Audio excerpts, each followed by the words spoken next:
Hush!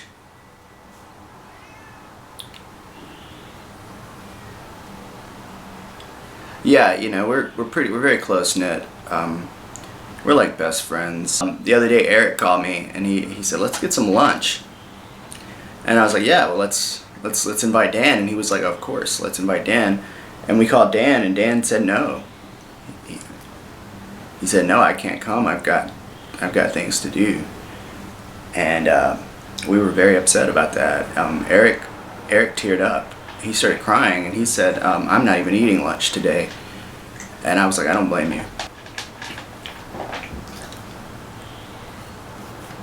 Yeah, he is known for his stage antics. He's a very violent man. Got a real violent streak. I remember this one show where my son, my half son, is that what it's a half son? What do you call it when you're the ex-wife, or not ex-wife, but wife already has a kid, stepson came to the show, and we were playing a show, and I think he said something during a song. From what I heard, it was just, you guys are great, but apparently that rubbed Eric the wrong way, and he jumped off the stage, unplugged his bass, and swung it like a baseball bat, hit my son, my half son, in the head. He went to the hospital that night, and he is still in a coma because of that. I don't like to take sides in these situations. I like to see the best in all people, and I've forgiven Eric, and I understand that I need him and he needs me, and I've chosen not to leave the band, and I've chosen not to press charges. And my ex-wife is not happy about that, which is why I say ex-wife, because she left me because of that. Dry Birth Records, it's a cool thing. It's basically the brainchild of Michael Kunz. He's the genius behind U.S. Nero, and he's also a producer and a recorder and an engineer. He's one of those true geniuses. He's got that sort of he's got that temperament. He's very particular.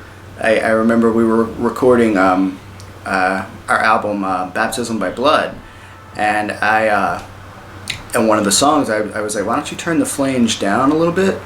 And he walked out of the room, got in his car, and went home and just left us in the studio, and we didn't hear from him for 2 months after that.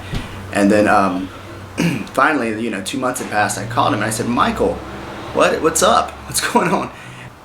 And he said, don't you dare ever tell me to turn the flange down. And I was like, noted. I got it. I noted. Can we finish the album, please? And he was like, yes, we can do that. Dan, he's just great. He's a real jokester. He's one of my best friends. He likes to fix things too. I remember I came over to his house one time, and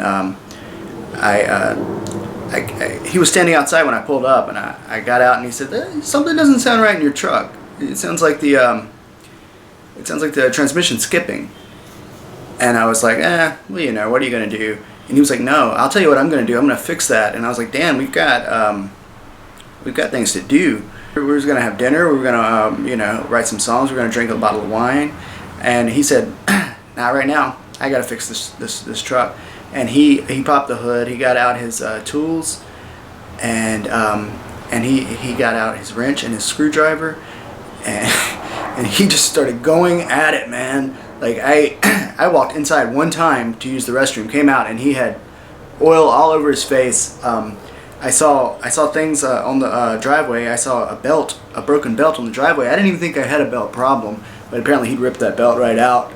I said, Dan, how's the progress? And he looked at me and he said, not good. And I said, what do you mean? He was like, it's worse than it was. And I was supposed to go see my son at the hospital that night. I didn't get to go see him. I was going to go see if he would come out of his coma yet. I didn't get to go.